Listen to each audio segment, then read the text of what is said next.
Hello, Internet, and welcome to another TADPOG podcast, where two old guys and one sexy beast talk about old games. Yeah. I'm your bearded host, Tyler, and I have a bath story. You have a bath story. I have a bath time story. And you promised one last episode. I'm glad you remembered because I completely forgot. So when I was small, I was a wee one. Mm-hmm. My mom was giving me a bath. I was not big enough to get out of the bathtub on my own, but she was giving me a bath, and the phone rang.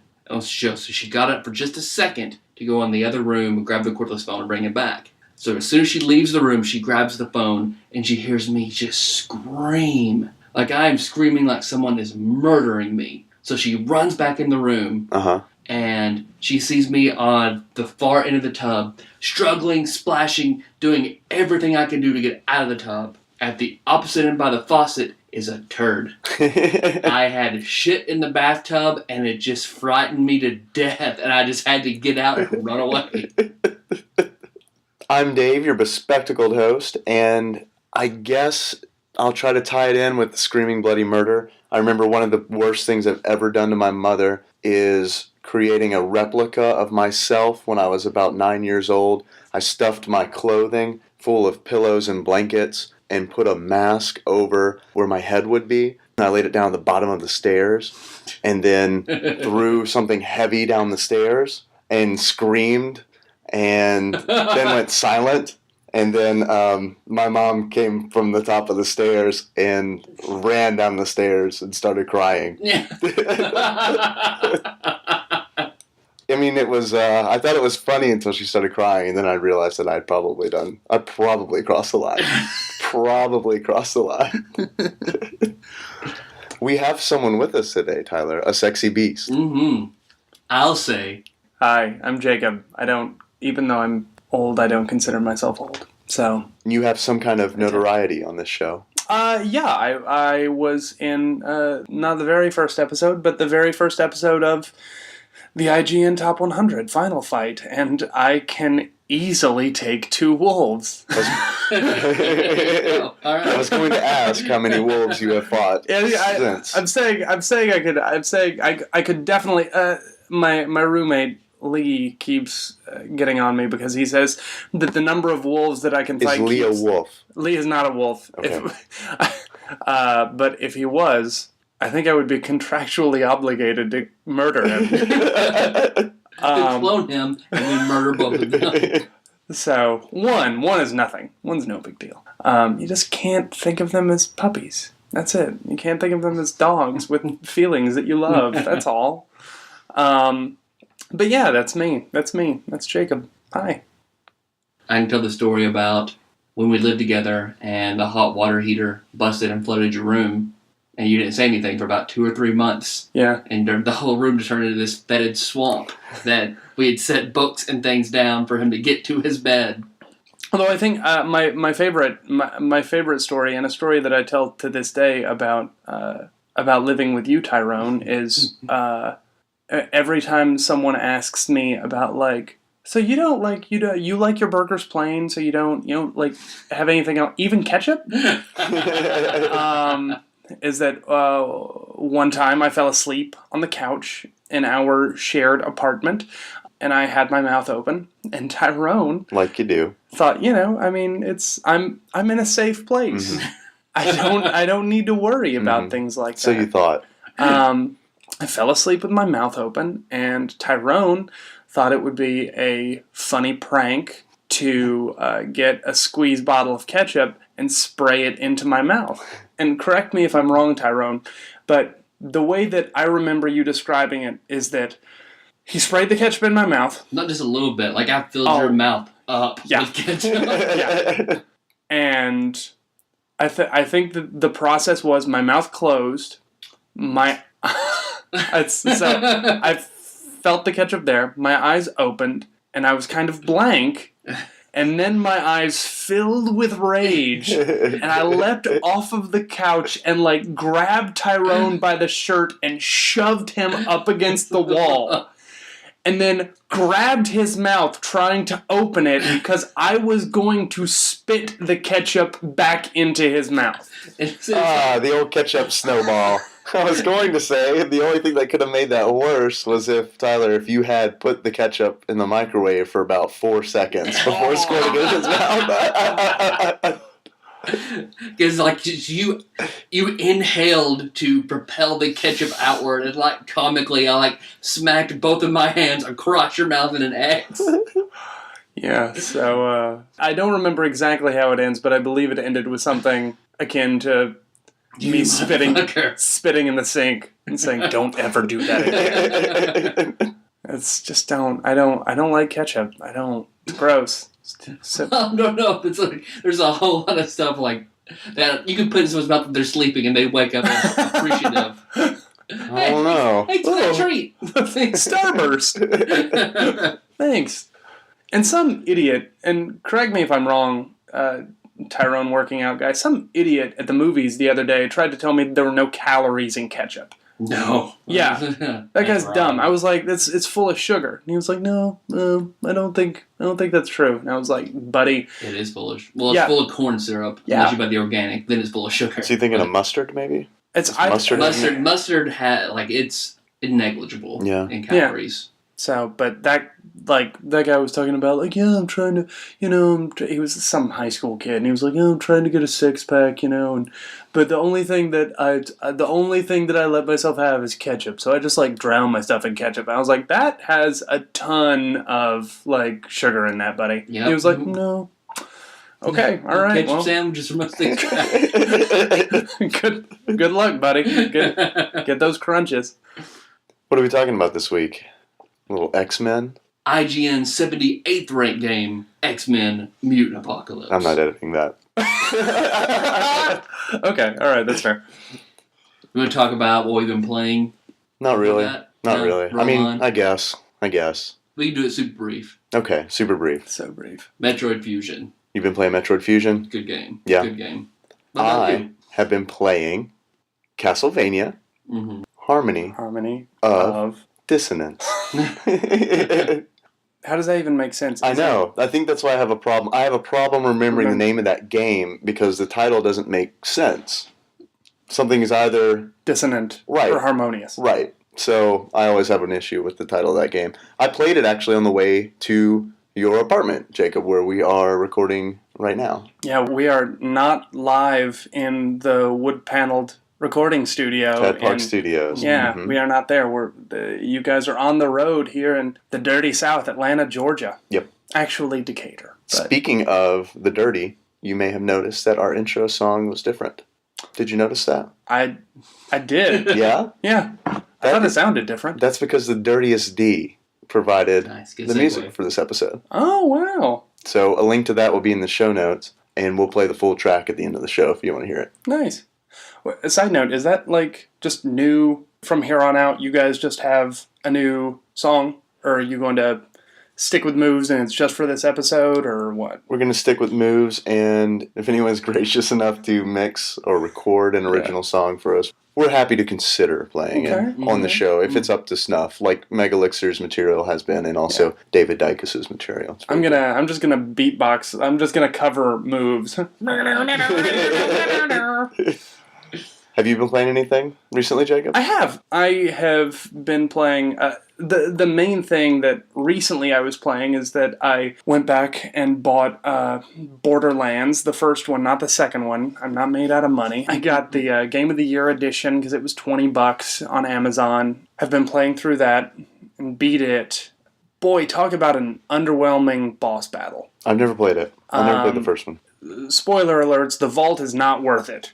It's all about the journey in that game because and the journey is wonderful. The thing that I keep hearing is that, oh man, if you're enjoying Borderlands, you'll love Borderlands 2. And I can't wait. I'm very excited to play Borderlands 2.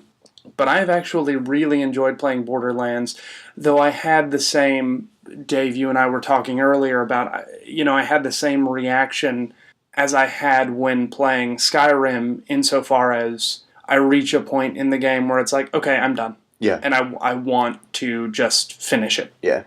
And that's kind of where I was at with that. But I've enjoyed it. I've really enjoyed it. It's completely been worth my $20. I've also been playing Poker Night at the Inventory 2. Is that any good? I heard mixed things about it. Yeah, it's fine. It's a poker game. Yeah. And the voice acting is great. And a lot of characters that I'm interested in. I think Brock Sampson's interesting, and I think GLaDOS, obviously, and I think that out of our group of friends, I don't think it's going out on a limb saying that I'm the biggest Sam and Max enthusiast out of us, so the fact that Sam and Max are featured heavily is really cool for me. But yeah, it's honestly playing Poker Night at the Inventory is what made me want to get Borderlands. Because Claptrap is a character in it. Oh, yeah. So, seeing him so much made me... Some of the cross-marketing worked on you. It worked. Yeah. It totally worked. And then on my phone, I've been playing Oregon Trail Director's Cut, which is basically... It's Oregon Trail, but instead of, what people actually dealt with on the Oregon Trail, you are trying to get Dysentery. from... Yeah. Well, no, there is dysentery even still. Dysentery and typhoid. Dysentery. But you're trying to get from Washington, D.C. to a safe haven in Oregon in the midst of a zombie apocalypse. So I'm in your party. I saw you. You were in my party. Tyler's there. Yeah. My first party, the only person who didn't make it was Lee because... He's a wolf. You murdered him. A bandit grabbed him from behind, and I missed the shot to save him. So the bandit killed him, and there wasn't even like an option to barter for Lee's life. It was just, sorry, I just want to kill this guy. So that happened, but eventually I did make it. That time I didn't make it. So you guys were stuck. You guys lived, but I died. So so I have no idea what happened. We buried you with a tombstone that said, "Here lies pepperoni and cheese." It was I think it was, "Here lies Jacob, who got attacked at the edge of a screen by a zombie." Bullshit. I think that's my epitaph. You have also been playing X-Men Mutant Apocalypse. I have been. I've been playing that quite a bit today. Well, I mean, we've been doing extensive playing. We've been playing for months. You guys right? have been playing for a long time. No, I mean us. All together. All three of us have been playing for a long time. Yeah. I mean, maybe it just seems like a long time. All three of us have been preparing for this one moment for years. Years. Gotta gear up for 78. Gear up, bro. Come on. That's why catch a sandwich, carb up. Yeah, this whole, the entire... I don't know if the TADPOG listening public knows this, but the games have already been played. This is just chronicling it. Unless we're talking about Flashback, because I mean, honestly, who ever played Flashback? We recorded these 4 years ago. Right, we're all just dead in your timeline. Releasing them slowly. If you talk to us on Facebook, that's just our moms. And if our dying wish. If I can, I want to. It's not what have I been playing, but what have I been watching. Listening public, you should get your hands on Black Mirror, which is a British television show, sort of in the vein of Twilight Zone. What made me think of that just now is the joke about our Facebook profiles. There's an episode, which I think is really interesting, about basically in the future, not the far-flung future, but just a few years from now, a company will be around that will comb through every moment of your online existence. And from that online existence, they will be able to craft a representation of you. So basically this episode, and I actually haven't gotten to this episode, this is just my understanding of it, is that a woman's husband dies. And she is able to set up a replicant of him, basically, through all of his interactions online. So, is that the show where a terrorist organization asks the prime minister to fuck a pig? Yes. That's episode 1. And apparently the actor who plays the prime minister is the leading candidate for the next Doctor in Doctor Who, which I'm excited about. Well, I'm sort of excited about. I hate to see Matt Smith go. No, we all hate to see Matt Smith go, buddy. Hear, hear. I shouldn't be so snarky about Doctor Who, but I just don't. just It's don't get okay. I mean, you have to be at a certain bar to understand it. I get it. I'm fine with it. It's like Star Wars. There. Yeah, that's Like it. Star Wars. It's like Star Wars. Exit Mutant Apocalypse. Right. One of my favorite parts of the game was turning it on Mm-hmm. and hearing that Capcom. Mm-hmm. Mm-hmm. That's our trio rendition of Capcom. Although it's odd because when it started, my immediate interaction was, oh, Street Fighter 2 music's about to start. Yeah, that is where I remember it the most from. Yeah, that's true. And Mega Man X. Turning on Mega Man X. Mm-hmm. Although then you see him blast to pieces. Surely everyone's familiar with this game. We don't need to do Dave reads from Wikipedia. Do you think? I didn't play this as a kid. No? Nope. Okay. All right. Okay, let's do it real quick. Okay. Little segment, Miller's favorite segment. I like to call Dave reads from Wikipedia. X-Men, Jacob, Mutant Apocalypse. Who are these X-Men? We'll get there. Okay. It's a side-scrolling action game released by Capcom, like we said, for the Super Nintendo Entertainment System Okay. in 1994. Okay. The game is based on the X-Men comic book franchise you may have heard of, and the early 1990s X-Men animated series, Oh. aka a cartoon. Yeah. Mm-hmm. In Mutant Apocalypse, players control 5 of the X-Men. There's Beast, there's Cyclops, Gambit, Psylocke, and Wolverine. He's a loner.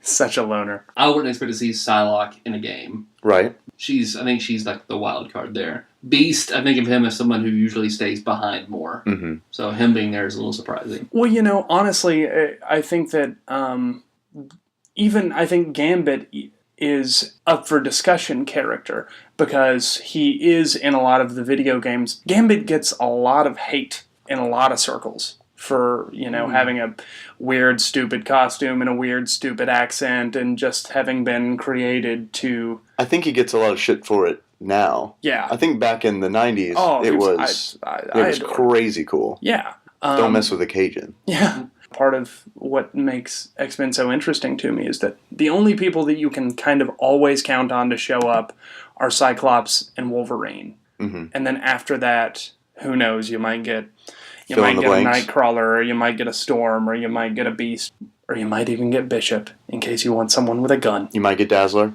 You might get Dazzler. If you're the last person to the arcade cabinet, then you might get Dazzler. I had not played this X-Men game before we started it Okay. years ago. Because I was only familiar with the Genesis version where you had 3 X-Men, you could summon 3 other X-Men like once during the game.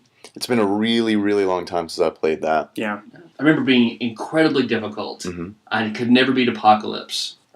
The only thing that I remember about that one, we discussed it before we started recording, is that you could play as Nightcrawler and you could actually pick which way he would teleport. Mm-hmm. Right. It wasn't just like in the X-Men arcade game where you press a button and he just goes randomly wherever. goes all across the screen. You could say Nightcrawler toward there and he would go up wherever you went. Like you could use him to glitch a little bit to get past certain... Yeah. I remember you could skip a few bosses with him doing that. Yeah. I remember Sabretooth you could trap with Iceman to trap him on the bottom and then just walk over him and move on.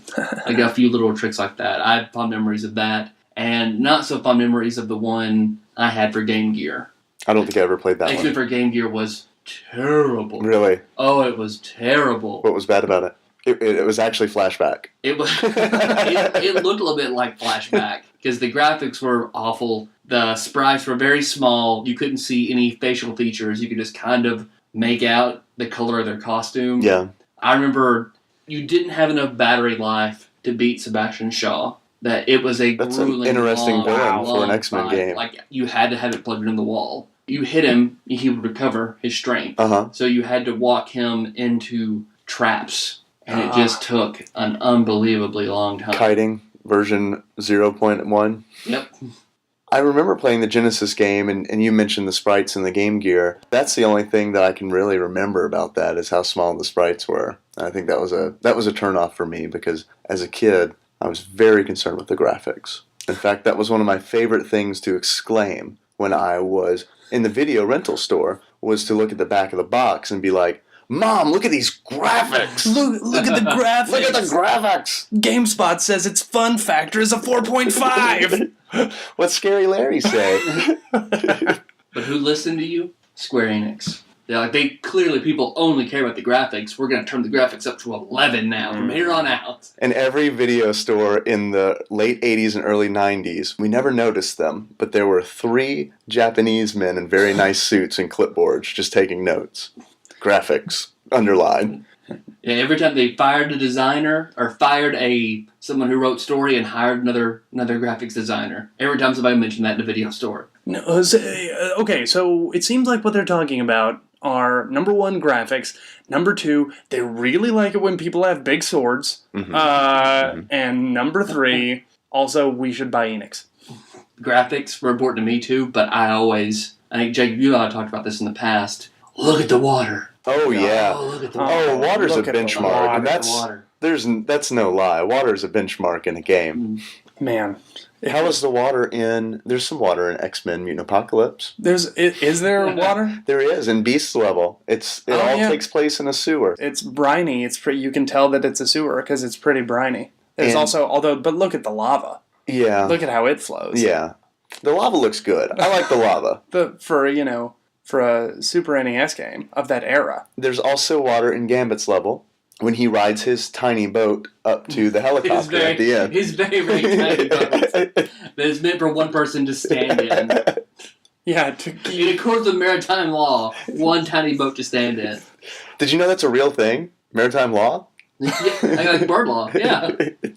Although I had X-Men for Game Gear. The only game I think is you should have a Game Gear exclusively for this one game, being Shining Force, Sword of Haja. If anybody else has played that. Oh my god, I love that game. It got me very much into Shining Forces, which Josh and I would named our Lego Army Force that we trade back and forth. Nice. Yeah, the Shining Force. Sword of Haja. Yeah. Oh, yes. Yeah, I never had a Game Gear, so I missed out on that completely. I was always such a Nintendo partisan. I had a Genesis. I got a Genesis. God bless my parents, my long-suffering parents. I got a Genesis basically for Mortal Kombat. Like, probably, you needed blood. Yeah. You needed blood. Like, probably a lot of kids of my era got a Genesis specifically for the blood in Mortal Kombat. But, played the X-Men game. Although the game I probably played for my Genesis more than anything else was, like, NHL 94. I don't know why. It's on the list. Yep. It's on IGN's list. Yeah, I bought it at a flea market a few months ago for, like, $3. Oh, that's awesome. Oh, what a great game. The water in that game is frozen. Nice. We did it. Yeah. We did it. But yeah, I have a lot of fond memories of X-Men Mutant Apocalypse. I do too. The last time I was on the show, I was talking about how I had such fond memories of Final Fight and how the harsh reality of Final Fight ruined that completely for me. I don't feel the same way about X-Men Mutant Apocalypse. I took issue with some points in the game, but I basically really enjoyed it. I did too. This is one of the games that I revisit frequently. I never owned it as a kid. I rented it pretty frequently. I never beat it as a kid. And then about 4 years ago, I revisited it and finally beat it. And then it seems like, for some reason or another, I always end up playing it at least once a year since then.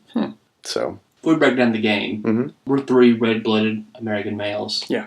Who was your female X-Men of choice? Okay. I want to say, who did you masturbate to? But you might have been too young. Might have not been a thing. Like who was your crush? well, I masturbated to all of them.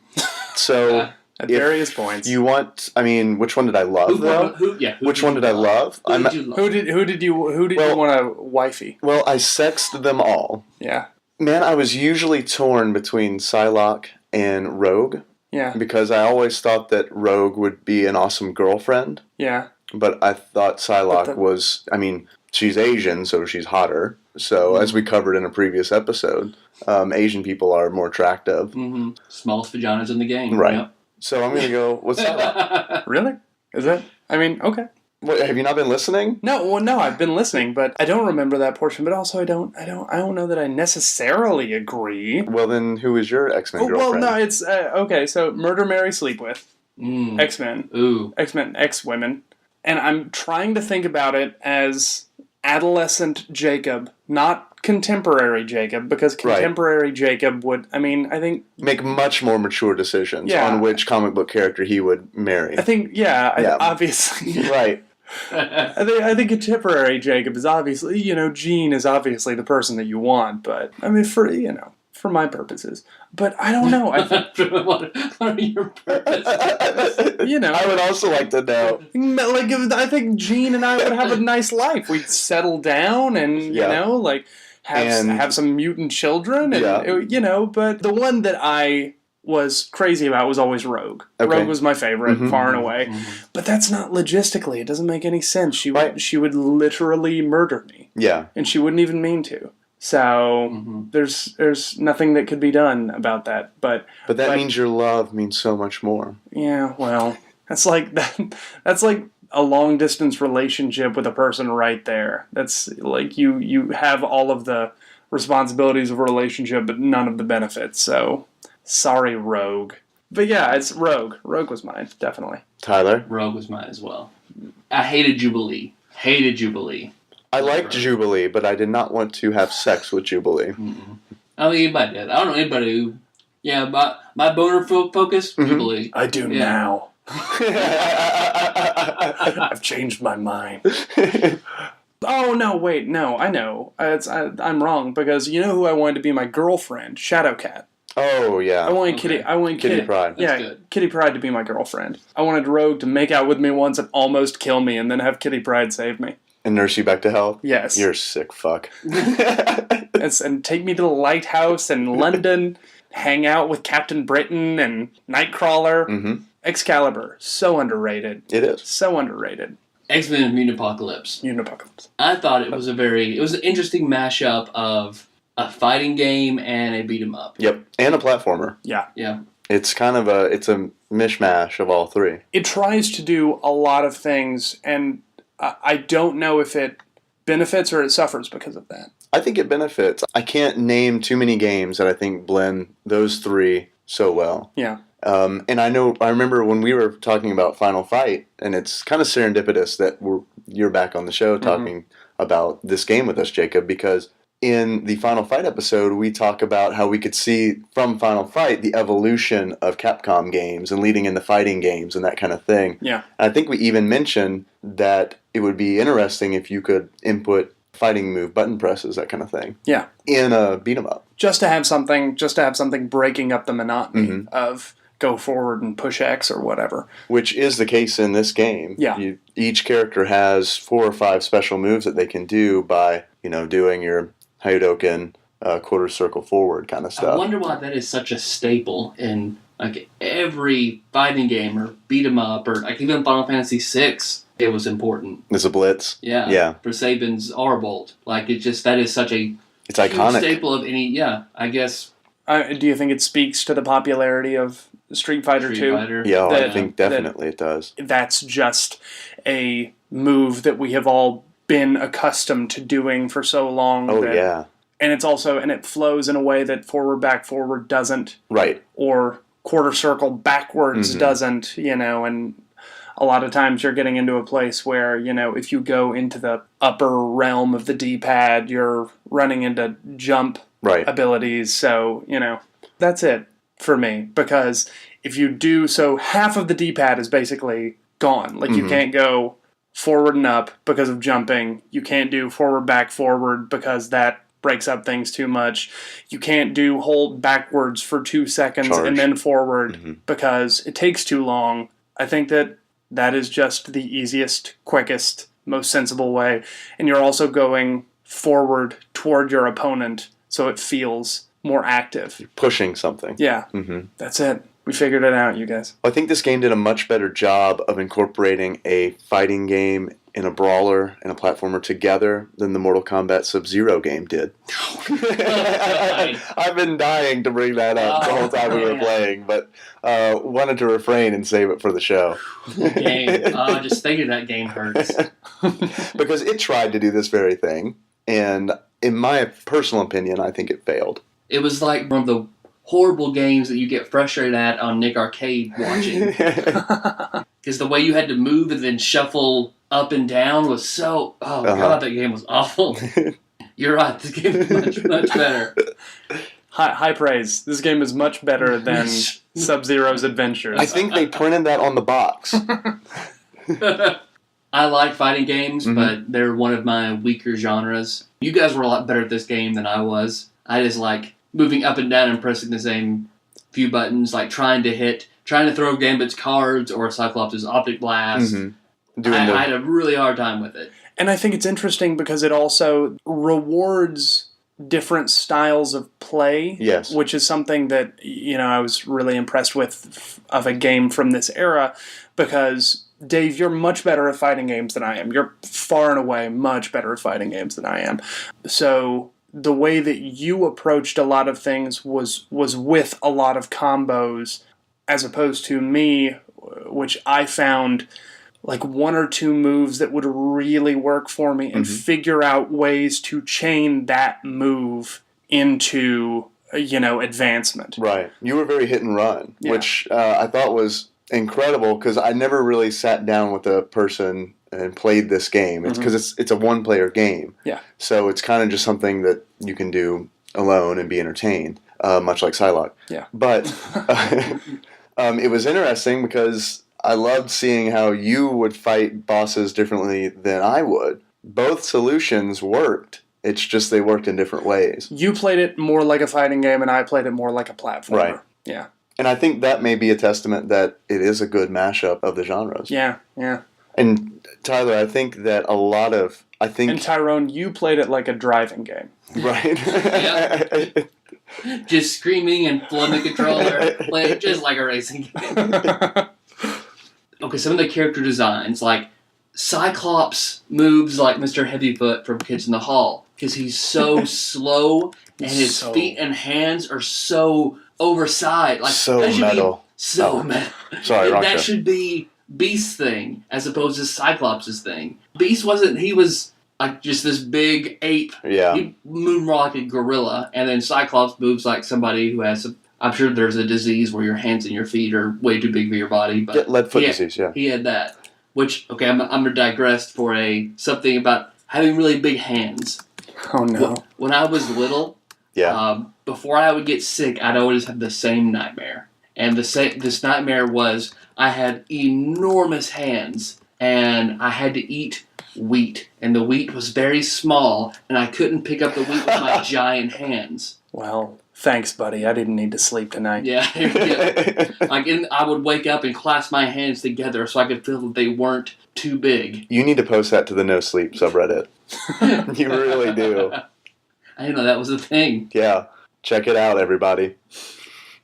Although I will say that I don't know. There's only one thing that I had a huge gripe in with this game. So it's basically going to be me glowing talking about this game. One of the things that I loved as soon as it came on and we started playing it is that I loved the character design, and much like how Arkham Asylum got so much praise because it made you feel like Batman. This was one of the first games that I remember thinking, oh wow, this Wolverine plays like Wolverine. This makes sense. Right. He's not the same character as all of these other characters. He has knives that are sticking out of his hands, and he can climb walls with them. That makes sense. As opposed to Psylocke, who cannot do that, but can bounce from one person to another using her karate. So, I mean, I don't know. I thought that the character design was good, and I thought that, I don't know, Cyclops being that sort of made sense to me. It didn't make him fun to play. Right. Yeah, he was our least played character. But it made sense to me insofar as him being the kind of guy who is the staunch, upright, starched shirt leader sort of guy, you know, as opposed to Beast, who has the ability to hang upside down, or Psylocke, who can bounce around, or Wolverine, who can climb walls, you know. And a lot of the character designs carried over even today, because Capcom has kind of built a Marvel video game empire around some of these designs. Because, for example, Wolverine today in Ultimate Marvel vs. Capcom 3 still has several of the same moves from this Super Nintendo game. He keeps the hands low, moving his that rhythmic Yeah, the animations, some of the move sets, even the art style is all very, very similar. So I think they really took some polish on the art. Do you want to talk about the Children of the Atom coincidence? Yeah, Not I'd love to. coincidence, Yeah. but It's not really a coincidence. yeah, not a coincidence at all. It's It's specifically designed, I believe. Children of the Atom and sort X-Men. of, which was the first Capcom released X-Men fighting game, Right. Which predates Marvel vs. Capcom. And Marvel superheroes. Yeah, Yeah. was released in arcades. Mm-hmm. The same same year. year that X-Men Mutant Apocalypse was released in North America. Yeah. And I think it's interesting, I believe, I could be wrong, but I believe that X-Men Mutant Apocalypse, for whatever reason, was released first in North America. Usually a Capcom game comes out in Japan first, but I imagine it had to be because of the subject material. I'm sure X-Men probably more popular here than they were in Japan. Yeah, it was reskinned to be Akira Mutant Apocalypse in Japan, so.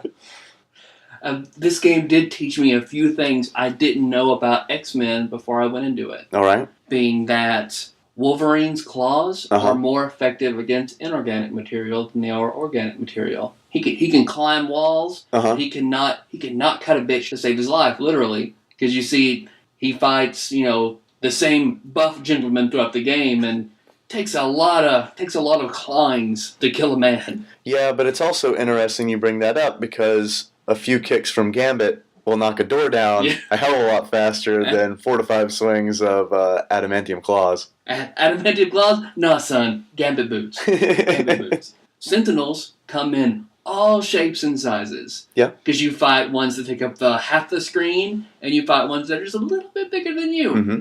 I just remember Sentinels being the size of skyscrapers. And the Set Master mold was bigger than that. Right. And then Nimrod was the size of a person. There's still variations. You can build robots of any size. Any size you want. Yeah. Welcome to the robot future. Genosha has very strict policy on who they can hire. They do. To guard their island. You have to be male. No girls allowed. Boys only on Genosha. You have to have 2% body fat. Yeah. You have to be able to squat 600 pounds, more or less, I think. The higher you are in rank, the more higher and higher antenna things you put on your ears to signify rank. Mm-hmm. You can only wear earth tones. Yeah. Strictly greens or browns. Mm-hmm. Yeah. That's it. That's it. If you're skinny, if you're not super ripped, they'll give you a knife or a gun. Right. And then put a mask on you. Yes. Or a swamp suit. Yeah. Yeah, they're poor employees that had for their job to put on a wetsuit and scuba underneath the swamp. Just wait for somebody. Just to wait for Cyclops. Just wait for them. $13 an hour, roughly, what we estimate for with bennies. With bennies. Yeah, that's true. You get full dental. So I mean, you gotta weigh those options. Sorry, babe, I gotta go to work. Cyclops is coming. Back to the creek for me. Probably not coming home today. I want to make a quick aside. I'm glad you bring it up about the Genosian soldiers, because I know I harp about old games just palette swapping all the time and you fight the same enemies. When I was playing Far Cry 3, that's all I could think about was things are not any better. I'm still fighting the same 5 fucking guys, except they don't even palette swap anymore. What the fuck? It's 2013, dog. Come on. Come on, y'all. Get it together. At least the Raiders in Fallout, I feel maybe had a little more variation than I'm used to. But you're right. Budget cuts, man. Budget cuts. You got to clone the same guy. Yeah. That's it. Yeah. And you put so much effort in games like Fallout into creating your face, a face which you never see. Never. They should give you a photograph at the end of the game. Yeah, just there you go. And you're like, who the fuck is this guy? Just you standing next to all of the things that you've seen. It's welcome to scenic, terrible valley where everyone died. Man, this guy had a horrible time. What is Apocalypse's power? All of it. Because I mean, all the powers. Why does he have the A Texas belt buckle? Just like his name is there. Apocalypse. But none of us have D, J, or T just big on a belt buckle. Just right here. I could speak for yourself. I guess if it was part of your mutant power. Yeah, in all fairness, if I was named Apocalypse, I would probably get a big ass belt buckle that said, it was like, hey, oh man, this is so sweet. And a sash. There's an Apocalypse on it. I mean, is Apocalypse basically naked the whole time? Because he's a shapeshifter. Right. So That's a good question. Is that so? He is dressed exactly how he would want to be dressed because he's a shapeshifter. Because those aren't clothes. That's all his skin. Mm-hmm. Skin belt buckle. I own a few of those. I've seen him Apache Chief before, where he can just get larger and smaller. Mm-hmm. I've seen like some minor energy manipulation. He's immortal, an immortal Egyptian. Mm-hmm. He can make the 4 horsemen. I'm not sure the process in which he made the 4 horsemen. Yeah, he calls the horsemen, and famously, some of our heroes, sadly, have been turned to horsemen. Spoiler At some alert. point in time. It's true. And but in this game, For a could 30-year-old comic. he could porcupine out, which I'd never seen before, Mm-hmm. and he liked to become a porcupine or throw a big drill arm at you. Yeah, he big daddied me a few times. That was his favorite way to kill me. And then he, of course, I would get harvested, and it's a big thing. Is morph in any game? Can you think of a morph I don't think game? I don't know. My first experience dealing with death as a kid Oh. was morph getting killed in the cartoon in the first episode. Spoilers. Spoilers. God, this is full of spoilers, Yeah. you guys. Oh my god. I just remember being so upset about Morph because he was the funny one automatically off the bat. And then the first real big twist was when he comes back. I remember like X-Men cartoon just blowing my mind several instances. We probably don't like Batman the Animated Series rightly gets a lot of acclaim. Yeah. Because it's it's well done, you can watch it today and it's just as good, but It is. I don't know, like I think X-Men the Animated Series probably, while it doesn't hold up as well, It does not. but it doesn't get enough credit for being brave with stuff like that. Sure. Like, to kill off Morph in the first episode Mhm. is like, that takes a lot of balls on a Saturday morning cartoon Mhm. It's true. in, yeah. in the 90s. Like, that's amazing. Totally forgotten about that until this very moment. Yeah, I had to. I'm jumping all over with X-Men related stuff. I'm Great. sure we all I love had, it. We had X-Men figures. Oh, I love yeah. X-Men figures. Yeah. What's a figure that like you got, but you just hated it? Like, you didn't really care about the character that much. You didn't like the way the action figure operated. When you started this question, Hey, I thought would you have were, said like, what's your favorite action figure? No. What I action thought you were figure going did total hate? opposite. Huh. I guess, I had a couple X-Men in-action figures. Like, they were the kinds that you'd find, like, on a birthday cake or something like that. I never had any X-Men action figures. Really? Never did. All I had were those cake figures, I'll call them. Cake figures. All right. I can tell you that my least legitimate action figure I had was Bob the Goon from, Wow. from Tim Burton's Batman. Yeah. I remember. He was terrible. Yeah, I remember asking my parents for a Batman action figure for Christmas. They technically delivered. I did not get Batman or the Joker. I did get Bob the Goon in the Batmobile. So Your parents went Christmas Eve to buy you presents. So Bob the Goon was driving Probably. around the Batmobile. He was. Yeah, he was. It was a fucked up alternate reality. Well, I think that my problem with the question is that I had a lot of toys. I had a lot of like action figures. That was like what I asked for Christmases and stuff. I just don't remember the ones that I like completely hated. I remember one for some reason popping into my head that I almost immediately lost everything for was Strife. I lost Strife's helmet, so he just became like Cable with armor. yes, silver bondage cable, like super tight. Ugh. But yeah, I don't know, Strife. But I'm going to answer the question that you didn't ask. If you were curious, the one that like for some reason sticks out in my mind is like, what's an awesome one? Mojo. I loved my Mojo figure.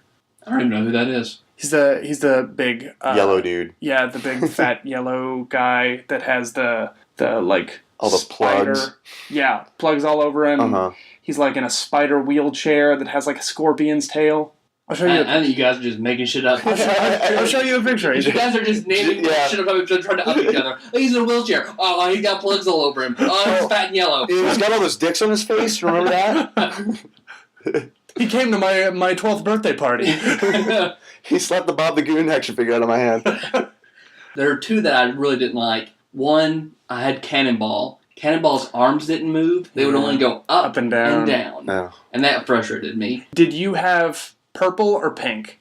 Purple. Okay. I can't remember which one is the first run. I think pink is the first run. And then... They realize their mistake? Yeah. Why are no one buying these? I had a pink Cannonball, so he was my favorite. I think probably my least favorite was probably my Sauron action figure. Mm-hmm. I didn't like him. He's a dinosaur. Man. I loved him as a kid. I was not a dinosaur kid at all. That was my next door neighbor David Dacus. He was the dinosaur kid. But I didn't like his costume and the way he looked. His head was all huge and he wouldn't fit in anything properly. The screw was loose in his jaw, so his mouth was always open. Just shocked constantly. Cannonball's arms in the air, Sauron just shocked looking at him. That's a scene. That's a tiny scene of thinking, Cannonball celebrating and Sauron just what? What just happened? My favorite action figure though was probably I had a Wolverine. He had some kind of armor on, some kind of copper armor on him. Like you could plug him in. Retractable claws though. Nice. Claws Wolverine. Yeah. I actually have in my closet the first run Magneto action figure. None of those were very good. And that first Wolverine, I had him and I loved him, but he sucked, man. Just with the little tab where you push it out and his claws pop out. I am kind of sad for the upcoming generation because video games have become so dominant to kids that I feel like they're just becoming less and less interested in having physical toys. Lego's like the last hope. The last bastion is Lego. But Minecraft, man. Yeah. And what's obviously, wrong with that? I don't know. I think that there's just something...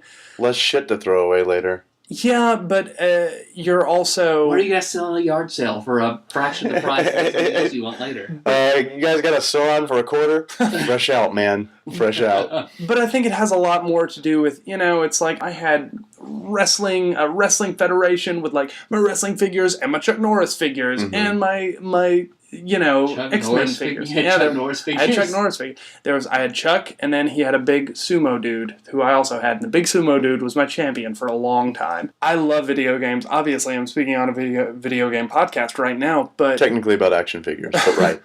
But, just the ability to be able to create your own world with these figures and tell your own stories, I think is important. And it's an important thing that maybe losing out on in having directed experiences in a video game. I think kids can do that without action figures. Yeah, but how? What will they do? What were they doing before action figures? I mean, cowboys and Indians there and stuff were like that, I guess. Well, yeah, there's stories, but I don't know. They'll be like, what do you want to do? Do you want to play outside? No, let's go inside and play video games. Jacob's making the duck face. I'm tired after that impression. It's pretty good. Going inside playing video games sounds pretty good to me. Listen, I'm not saying. I'm just saying I'm sad about the passing of action figures. Listen, action figures. They still exist. They're just for guys our age. I know exactly. Exactly. It's going to get to a point where the only people that are buying action figures are 30 to 55. Right there in that range. It's just like comics. Fun. Yeah, it's when I worked at KB Toys in Orlando, there were some people who bought the X-Men or the Marvel Legends and stuff like that, but for the most part, it was people coming in that wanted to try and find something to collect or find a variant. They had a term for what's the one in a box? Short packed? Is that it? Maybe. I don't know. I was hoping you could. I don't remember. It's been so long. Yeah. It's been so long since I worked as an assistant manager at a KB Toys. So long. You guys talk about some tropes this video game does fall into. Sure. Of course, they have a train level. Yes. Always a train level. The fucking train level, fortunately, is very, very short, and at the end of it, it's like a sub-level. Yeah. Mm-hmm. It's a train boss. Cyclops fights fights a train. That's why there's a Phantom train in Final Fantasy VI. Cyclops kills it in X-Men Mutant Apocalypse. Of course, there's the level where the wall of death is chasing you. Advancing And this wall. one, it happens to be lava. Mm-hmm. Okay, lava is only deadly to touch. You can get as close to it as you want, Right. and you'll be fine. It doesn't actually give off any heat. Yeah. You just drown in it. I think that was probably the stage that we had the most trouble with. That was Yes. one. Okay, because you start off, each X-Men has their own individual level, Right. and then you get to pick your own X-Men to go through the levels. After you've completed all their levels, right. And there are a few, all the X-Men single levels are pretty easy, and then the first few where you get to choose are easy, but then lava level, that's where the spike comes up. And that's Apocalypse's lair. He flips the lava switch and floods his lair with lava. Very easy to control lava. Mhm, Very mhm. easy. Lots of contractors come in. Yeah, I'll put you in a lava tube, man. It's fine. Mm-hmm. See, I got to put the drywall up in the McDonald's at noon, and I'm going to put the lava tubes in Apocalypse's Genoshan Island at 4. Mhm.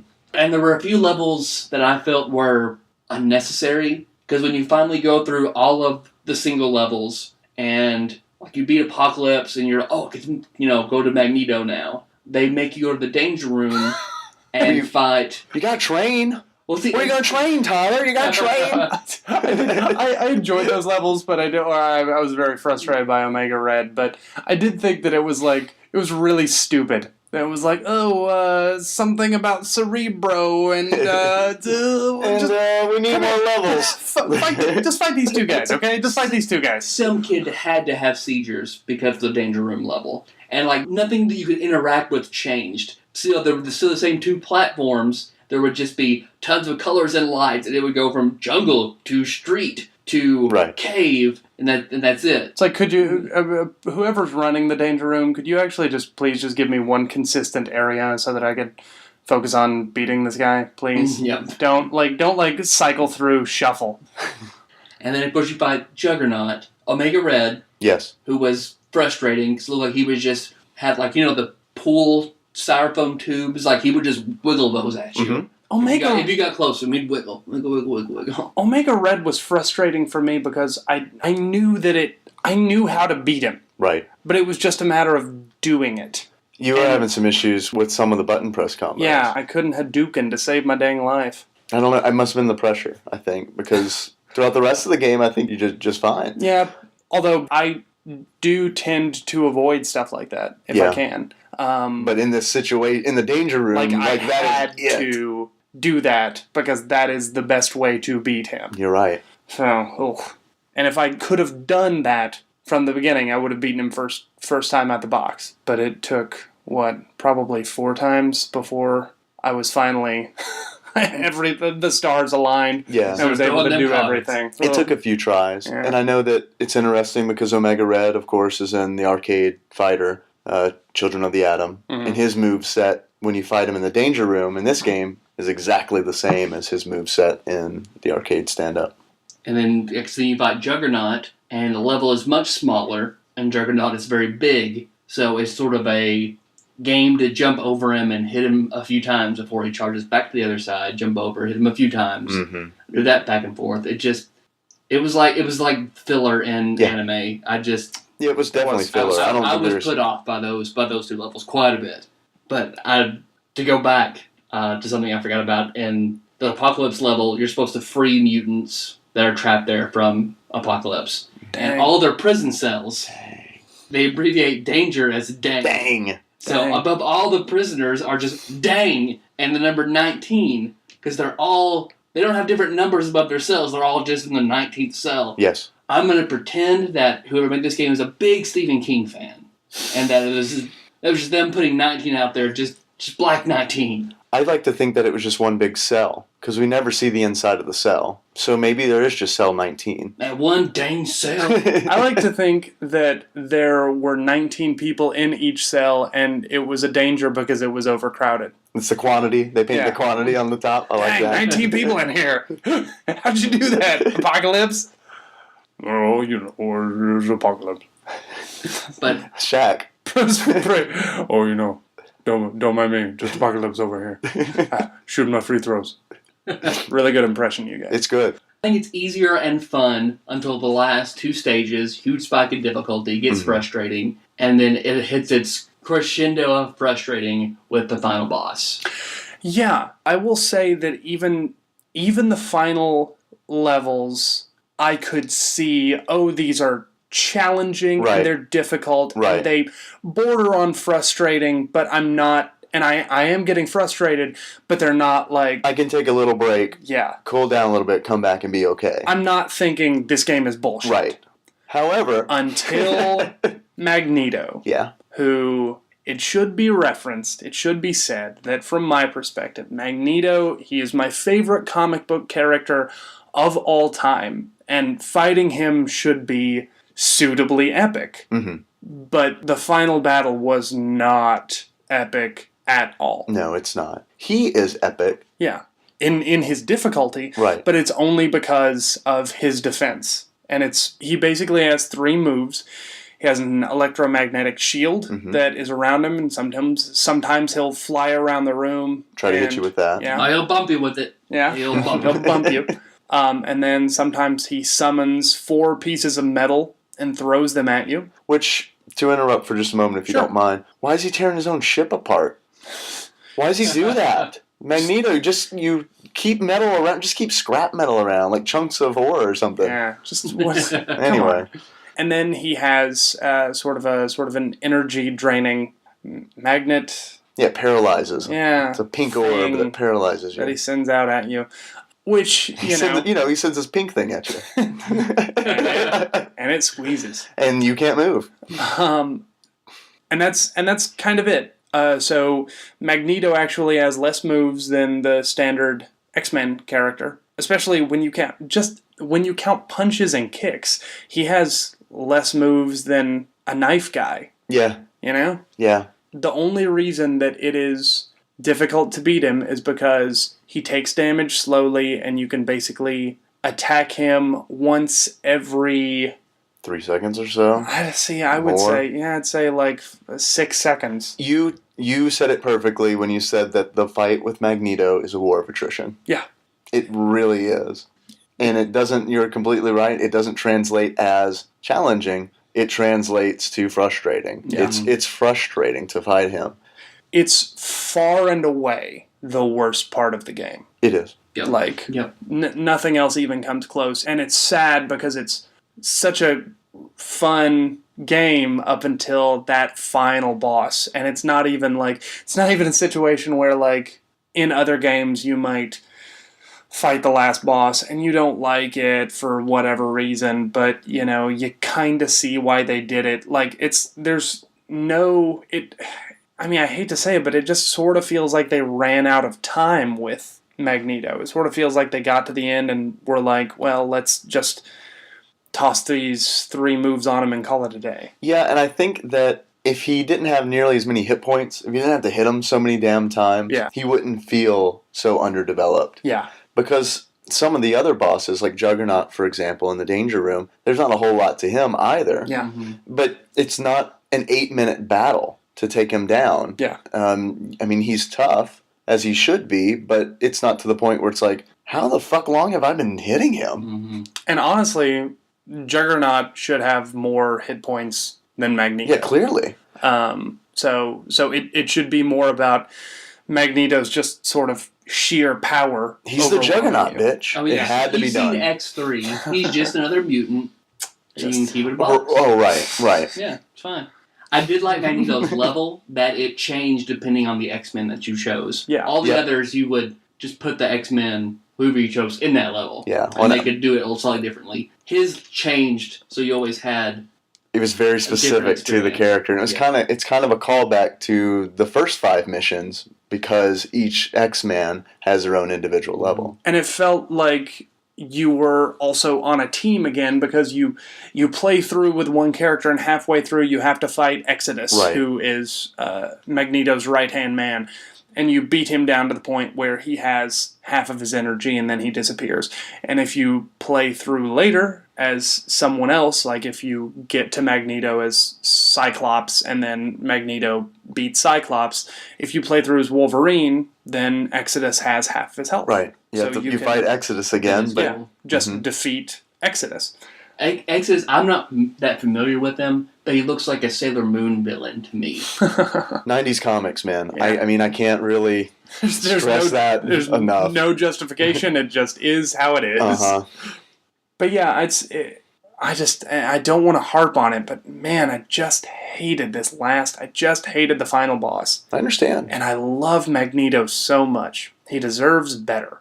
I agree. And I think it harkens back to the days of Capcom that at this point in 94, I thought they were done with. Mm-hmm. And that is, we're just going to throw a really, really frustratingly hard boss at the end of a game. Yeah. And not really make it an interesting fight either. Yeah. So I thought that was you're right. That is definitely a downfall of the game. Yeah. I feel like this is probably one of my favorite of the X-Men games.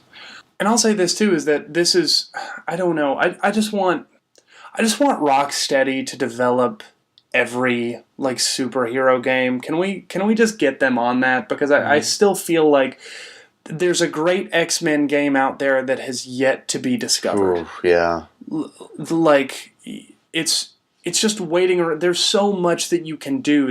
You can go with the beat 'em up element, or you can go with the adventure element, or you can go with the platforming element, or you can go with the RPG element. There's so many things that you can do with this group, and like X-Men Legends didn't do it. No. The X-Men game where you're playing as the mutant that was specifically created for the game that came out, I don't know, a year or two ago, like that didn't do it. That game is still out there somewhere. It just needs to be uncovered somehow. I guess Ultimate Alliance was something, but that's Gauntlet with X-Men characters. Yeah. I like the Ultimate Alliance games. They're fun for what they are. Yeah, they are. There's not a whole lot to them. They're kind of grindy, but what are you gonna do? Mm-hmm. I got achievements. Do you? I do. I've got 3 I can read off. 2 are pretty related, but okay. I've got 3 I can read off. I don't have any prepared, so take your time and I'll come up with them. My first one being Army of One, so that every opportunity you have to choose, you always play as the same X-Men and run through, beat the whole game as that X-Men. Easily done with Wolverine, because Wolverine is the OP character, but it's much difficult with anybody else. Mm-hmm. Stop, drop, shut them down, open up, shut them which is do 10 consecutive jumping moves without touching the ground on various enemies. And then Stickity Snick, which is that would be the achievement for beating it as Wolverine. You get the Army of One for doing it with anybody, and then that one for beating it with just Wolverine. You kind of took mine. Because the one that I was going with is entitled, Shall I Call You Weapon X? And that is essentially beating all of the optional levels with Wolverine specifically. But I have another one, and it's a twofer because it explains a disappointment of mine for this game, and it also is an achievement. I believe that in Cell 19 in Genosha, there is a very wonderful, loving Japanese composer who goes by the name of Yuki-chan's Papa. So the achievement is called Bring Back the Music. And you need to find Yuki-chan's Papa in Cell 19 on Genosha because he was not the sound designer for this game. He's a sound designer for so many Capcom games. And it disappointed me when he didn't show up in the credits because I like the music in this game so much. Mm-hmm. The music reminded me a whole lot of the Mega Man X series. Yeah. Very, very similar. And I totally hijacked that. Jacob, do you have achievements? Yeah. Off the top of my head, the only one that I can think of is we could call it masturbatory gold and do 20 consecutive spin kicks with Psylocke. Yeah. Man, there are... I mean... as a kid... If you play it, you know why. There are 2 things that I paused over and over again. Chun-Li's lightning kick and Psylocke's spin kick, or even her at the end of her psychic blade animation. Yeah. There is some ridiculous ass going on. So, Tyler. Yes, Dave. I know we've had a lot of fun today talking about X-Men. I've got a question though We need to switch modes from happy fun time to serious. Flip mode. Mm-hmm. Mm-hmm. Guys, why are we whispering? It's to get us in the beards and glasses mood. Oh, It's Zen. okay. Mm-hmm. Cool. Tyler, if you were to give this game a beard, what kind of beard would you give it? I would give it 3 different incarnations of Thor's blonde beard, Okay. which at the same time looks silly, and it's blonde. A long blonde beard is always suspect, but Thor can pull it off. Okay. Okay. Can I suggest a beard? I know that. I think it might be the one that I'm thinking. The beard that I want to suggest is Bishop's line beard with the M tattoo on the cheek. I want to give it 4 of those. Well, you may have just taken Tyler's glasses because he may have the M as the glasses. Mm-mm. Okay, we're in the clear. Yes. So you have a twofer. I like that. You have a beard and a glass. It's the whole thing. It's perfect. And one white eye. Tyler. Yes, Dave. That was a good beard. I feel like that was a good beard. Yeah. Do you have a pair of glasses prepared that you would like to give this game? I do. What would that be? I had already used Cyclops' optic visor. Right. Plus, I don't think this game is quite worthy of an optic visor. Wow. What? I'm going to give it Matt Murdock's Daredevil glasses that he wears when he's simply Matt Murdock. Because they're cool, they help him out, but they're not altogether necessary. You could give it like the sunglasses that Cyclops wears, just in life. The ruby sunglasses? Like Just not the regular the, sunglasses. yeah, like They just not block. Yeah. He has to raise them up. They're only half functional. That's what I would give them. That's what I would give them. Listen, I don't want to step all over this, you guys. Well, you already have, so we might as well carry it out. You guys, I'm sorry. I'm sorry. I'm stepping over my boundaries. Tyler and Jacob, Hey. we're back. Oh, hey, what's up? Hey. What's up? Earthbound Chrono Trigger. Yeah. Guess what? What? We had some people call us, Oh, yeah. and we really like that. I'm excited about this. We really like that. Yes, You should be excited because there are some good ones. Let's hear from our first listener, shall we? Okay. Hey, TADPOG, Mustachioed Cleric here, a.k.a. Father Wiley. I just listened to the Noah's Ark 3D episode, and you have put me on a new mission to find a reasonable Bible game. But I feel like that's probably a difficult proposition for the SNES. So I'd be interested if you know any decent Bible game for any console and or PC system whatsoever. So let me see what you think. Think you're doing a great job. Love the show. Listen to this episode. This is Wednesday when you just recorded or just released the Noah's Ark episode. So listening to it every day you release an episode. Thanks for the great work. Talk to you later. I'm impressed by Wiley because he's very eloquent for someone who I know was fucking wasted. What? He was so drunk when he made that call. What? And I'm impressed. He kept it together very well. He just had a few things that he'd drag out, and he rambled a little bit. But it was pretty impressive. It was a pretty impressive. How did you know he was drunk? Because I called him and said, "Hey, are you drunk?" "Yep." "Hey, why don't you call TADPOG line?" Which we recommend anyone who's drunk, go ahead and call us. Yep. We'll be giving the number out later because I can't remember it right now and have to look at my phone every time we record. It's because you're drunk. I am constantly drunk. I am what you call a very high-functioning alcoholic. What are good biblical video games, you guys? There aren't any. I cannot think of one. ActRaiser? That's a stretch. That is a stretch. That is a stretch. That would be the only qualifiable game. Because it's got a lot of biblical references in it. But my favorite book in the Bible is Icarus.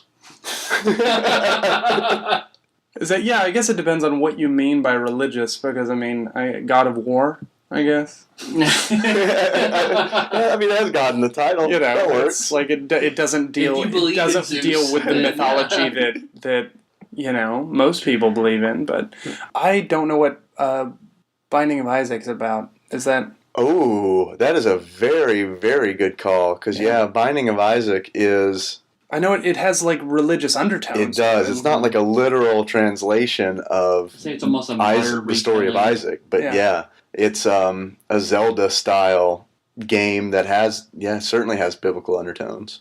Good answer. Nice. Yeah. Good. Hurrah. Go Jacob. Now, I'm glad that you explained to me that Wiley was in his cups, because we also got this message. I think this gentleman may have been with Wiley. Fuck you, Tag Bob. The first thing I need to say is that occasionally I miss episodes, and that I catch on them in groups. So I don't appreciate how much shit I get later when I listen to them, because I do listen to them, and so that's all. In regards to Mutant Apocalypse, I liked the game. I didn't love the game. It was fine. It had some of my favorite characters, but I don't know. Something about the execution of the game just didn't mesh with me. Tyler, your wife is super drunk right now, and so am I. And that's all I need to say. I love you, Tyler and Dave. And I still have plans to become the greatest fan of all time, but I'm not yet. And that's something I greatly regret, but something I will rectify in the near future. That is all. Also, Tyler has a problem with peeing randomly on the toilet seat. That's all. Thanks, bye. Oh, but you don't like blood. No, we don't know who that is. Yeah, I don't know. No clue. No one knows who that person is. Tyler, I want to talk to you about this toilet seat. Well, hey, listen, at least he's flushing. And at least I'm flushing, and at least I'm going in the toilet. When I lived in Louisville, I exclusively went in the bathtub. I exclusively peed on the wall. I'm sorry if I blew out your sound there. I'm sorry. In Louisville, I had a long bathroom, and the toilet was at the opposite end, so I would just step in, bathtub. I wish you could have set up an elaborate system with tubes where you could just pee from where you're seated. I think it's so interesting because your time in Louisville was no question when you were the grossest and also when you were dealing with food the most. I don't like the looks of that Venn diagram. I had to be so sanitary at school when I was cooking that it had to all come out somewhere else at home. Oh my gosh.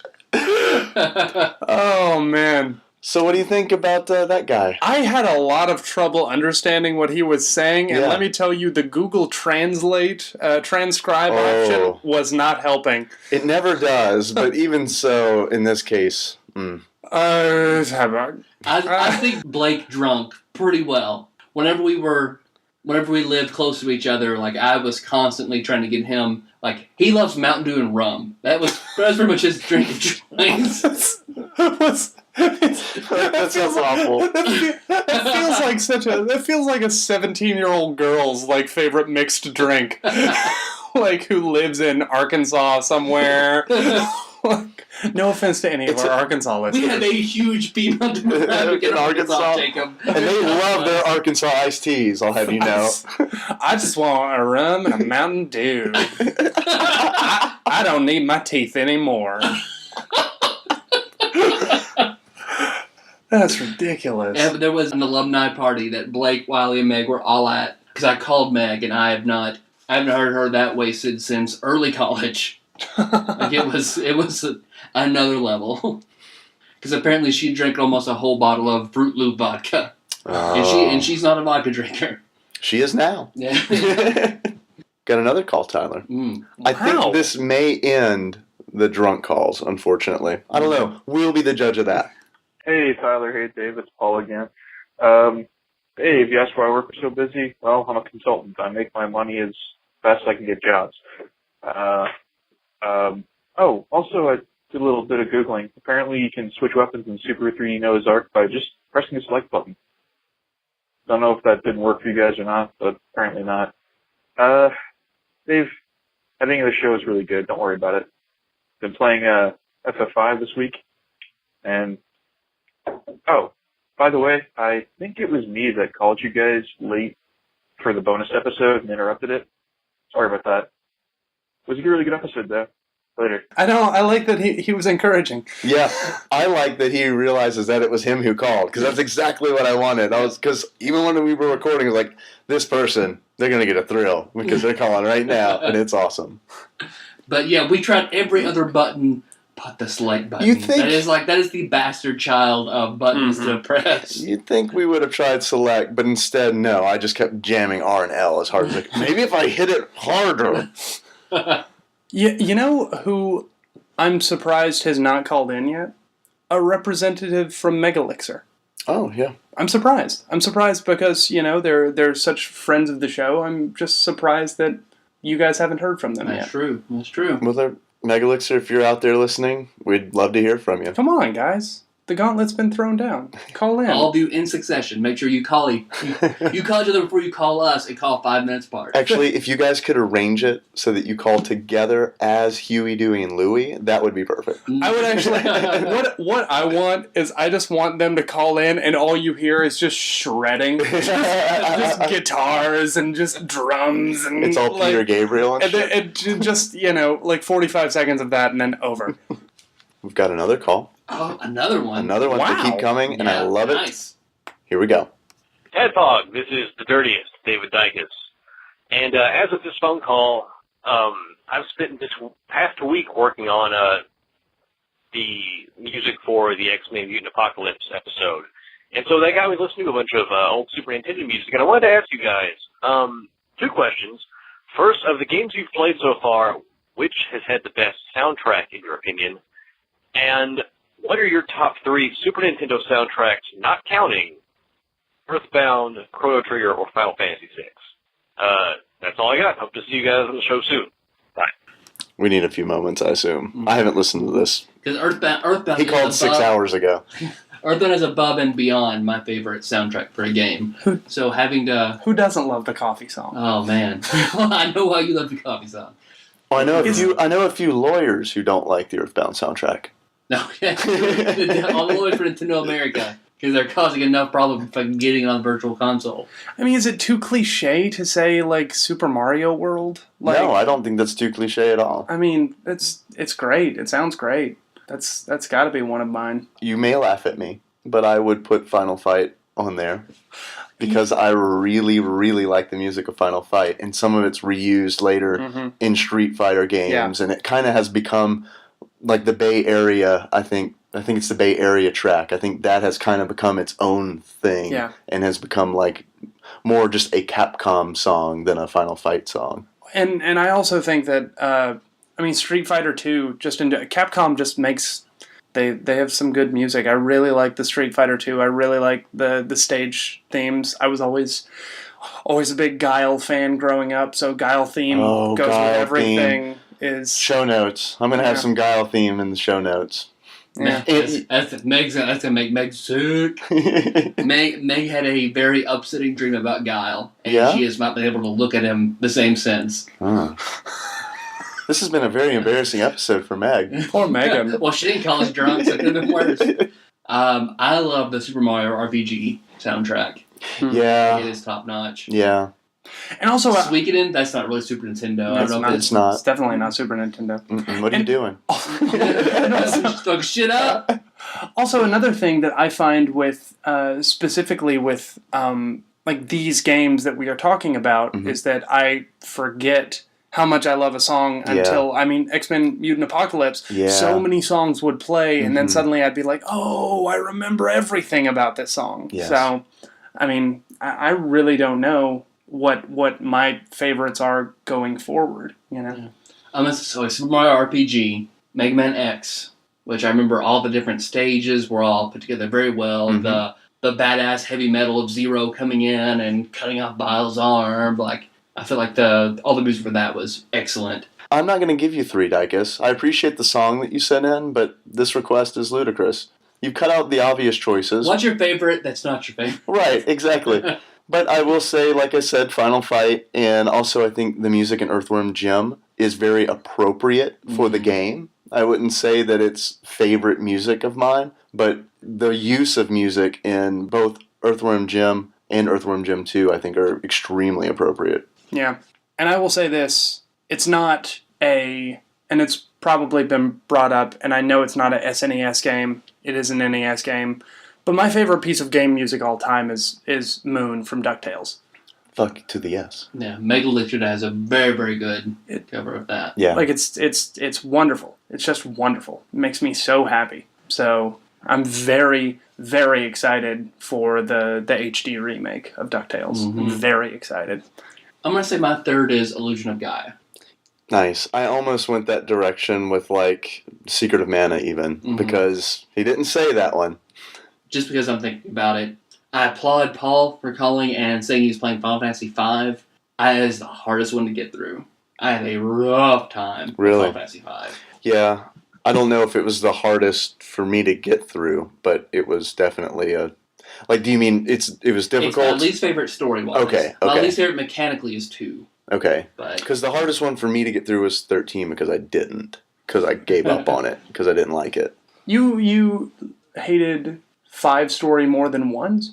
yeah, and 1 is just kind of a try. It establishes the baseline. Yeah. So I mean, I can't. You're lenient. Yeah, I'm leaning on its early, very discovering its footing. Like by 5, they should have been naming a villain Death X. Especially after 4. Yeah.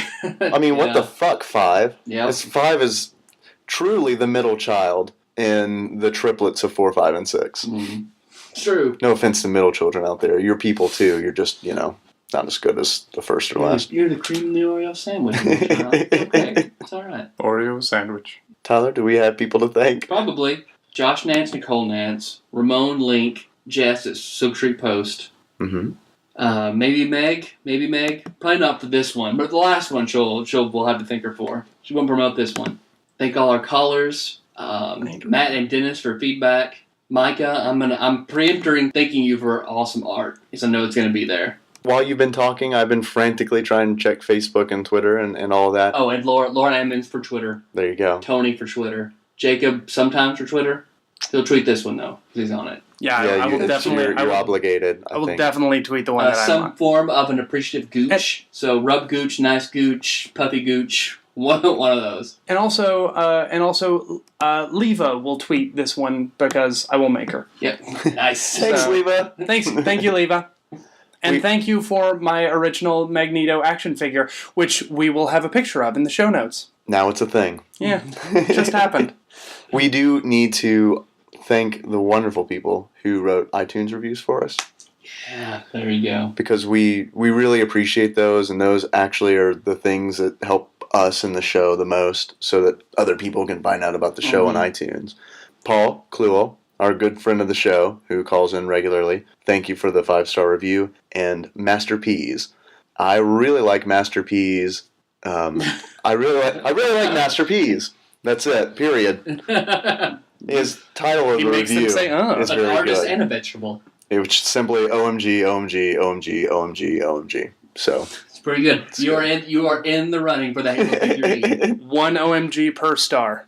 Which I'm glad that you brought that up, because we've got that contest going on. Mm-hmm. What? We've got a contest going on. Ooh. Leave a 5-star review on iTunes. You have to actually type out a review. I'm sorry, I know that's a pain in the ass, but you are allowed to just say Gooter over and over again if you want to, and you will be entered in a contest to win Halo figurines. Wow. That Matt Barger graciously sent us. That's awesome. That's so cool. Have you written a review, Jacob? I haven't. I 5-starred it, but I haven't. You won the written a Steam review. key. You could win the Halo figure. I did win the Steam key. Suck it, everyone out there. I did it. Me. I'm on the show. I don't need Hotline Miami. What is it? Time for something?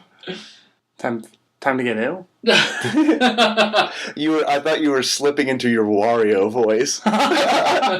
Time for some real grief. Nice. Okay. I can sleep now. It's not gonna sound good when you guys listen No, to it. That it's doesn't sound like Wario. But in the room, It's not nearly- it's magic. It's not going to sound nearly as close as your Jackalope impression, Tyler. Yeah, that was just spot on. Thanks everyone for listening. You can find us on iTunes or Stitcher. Go to iTunes, subscribe to the show, leave a 5-star review. Helps us. You might get a prize. Win a hunk of plastic the kids don't care about anymore. Yeah. And make sure you tune in next week. We'll be playing the 77th ranked game. 7 is the number. We're bad at numbers. Very bad at numbers. Yeah. But tune in next week, and we'll be playing IGN's 77th ranked game, Shadowrun. Yes. So special thanks to David Dacus for outroing our show with Cyclops' remix theme. Yes, thanks. And thank you very much for your second appearance to Jacob York. Hey, no problem, Thanks, you guys. Jacob. Hey. Have anything you want to plug? Follow me on Twitter @JakeHopster. Like me on Facebook, Jacob York, actor. Keep up with all of the cool things that I'm doing. Awesome. That's it. Yeah, I won't have anything coming up that is soon enough that would be worth plugging. But Okay. Well, when you do, come back on the show and plug it. Well, whenever I'll tell you what, I'm gonna be close to town for a while. So, TADPOG listeners, y'all are gonna get sick of me in the months of September and October. I cannot wait. I also want to thank everyone who's listened so far, because this is probably going to be our longest episode It's a long one. ever. Feels long. So if you made it this far, thumbs up to you, buddy. Congratulations. Don't worry, guys. I know what you're thinking. We may not be back next week to talk about Shadowrun, but in fact we will.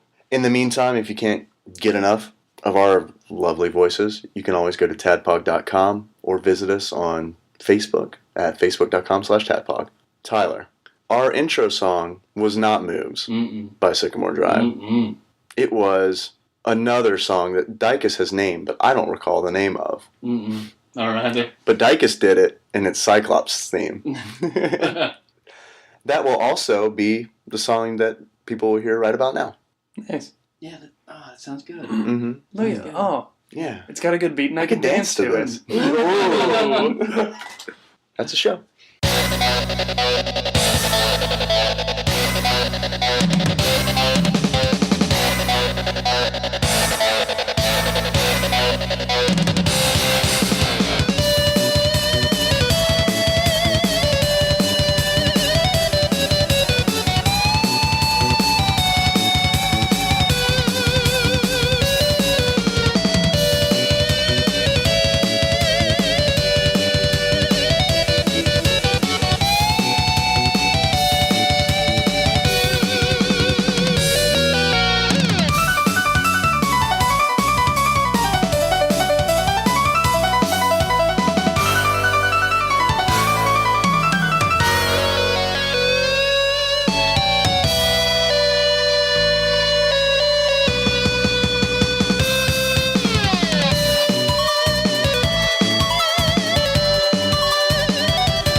Did you guys?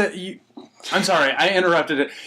I don't know what our 77th ranked game is. From the top. We're playing it. You guys know why you ended up with 21, right? I'll do that as a stinger. Nicole will laugh.